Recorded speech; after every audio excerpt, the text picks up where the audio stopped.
House Republicans on Wednesday dropped a bill that would have banned abortions after 20 weeks, ending legislation that at one time seemed certain to pass but fell victim to inter-party disputes over concerns that the law would alienate women voters.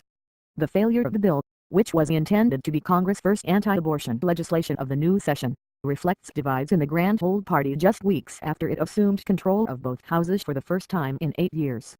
Instead, the House will vote Thursday, the 42nd anniversary of the Roe v. Wade decision, on a bill that would ban the use of tax dollars for abortions, the same law that was passed by the House nearly 1 year ago but died in the Senate, which was then controlled by Democrats.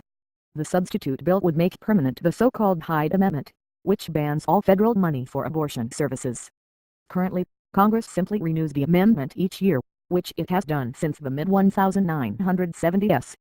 Voting on the bill Thursday would provide Republicans with a symbolic act on the same day that the anti-abortion March for Life is scheduled to begin in Washington. The failed bill, which reflected the idea that a fetus can feel pain at 20 weeks, would have criminalized virtually all abortions for pregnancies of 20 weeks or longer.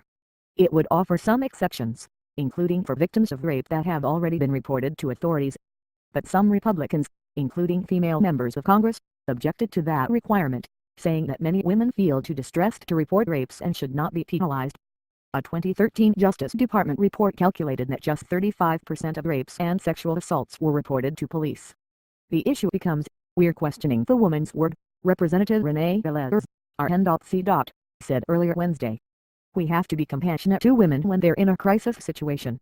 There were also objections to the bill's exemption for minors who are victims of incest and have reported the incident. So the exception would apply to a 16-year-old but not a 19-year-old, said Representative Charles Dent, RPA. I mean, incest is incest.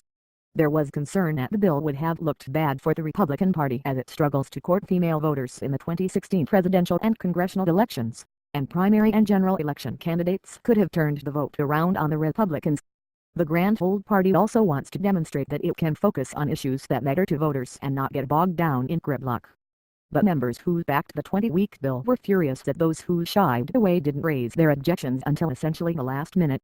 We've been working on this for 2 years. Where were they?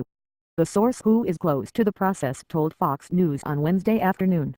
The source added that it was expected that the abortion bill would be one of the new Congress's first votes of the session, and that any members suggesting otherwise are being dishonest. Thursday's debate was timed to coincide with the annual March on Washington by abortion foes marking the anniversary of the Supreme Court's Roe v. Wade decision in 1973 legalizing abortion. In a statement, Family Research Council President Tony Perkins said he was disappointed by the failure of the 20-week measure, but said he was encouraged that Congress would vote on banning taxpayer funding of abortions. Americans have been forced to violate their conscience and religious convictions long enough by being made to fund President Obama's massive abortion scheme, Perkins said. Representative Trent Franks, Arizona, the chief sponsor of the 20-week bill, called it a sincere effort to protect women and their unborn, pain-capable child from the atrocity of late-term abortion. He had also said Grand Old Party leaders want to try to create as much unity as we can. The White House had threatened to veto the legislation, calling it an assault on a woman's right to choose. Democrats were strongly against the legislation and said the measure was nothing more than a political gesture. This is not only insulting to the women of this country, but it's just another pointless exercise in political posturing, said Representative Carolyn Maloney, DN.Y. It will never become law. The Grand Old Party rift on the issue was discussed Wednesday at a private meeting of House Republicans, who by a large majority are strongly anti-abortion. House Majority Leader Kevin McCarthy, R. California, said in a brief interview earlier Wednesday that he believed the House would debate the bill as planned. But he did not rule out changes. We're moving forward, he said earlier Wednesday. There's a discussion and we're continuing to have discussions. The legislation would have allowed an exception where an abortion is necessary to save the mother's life.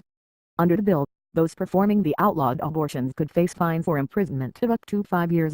The report this week by the nonpartisan Congressional Budget Office cited estimates by the Federal Centers for Disease Control and Prevention that about 10,000 abortions in the United States are performed annually 20 weeks or later into pregnancies. The Budget Office estimated that if the bill became law, 3/4 of those abortions would end up occurring before the 28th week. The House approved a similar version of the bill in 2013, but the measure was never considered in the Senate, which was then controlled by Democrats. Its fate remains uncertain in the Senate, where anti-abortion sentiment is less strong than in the House. Fox News chat program, Shannon Bream and the Associated Press contributed to this report.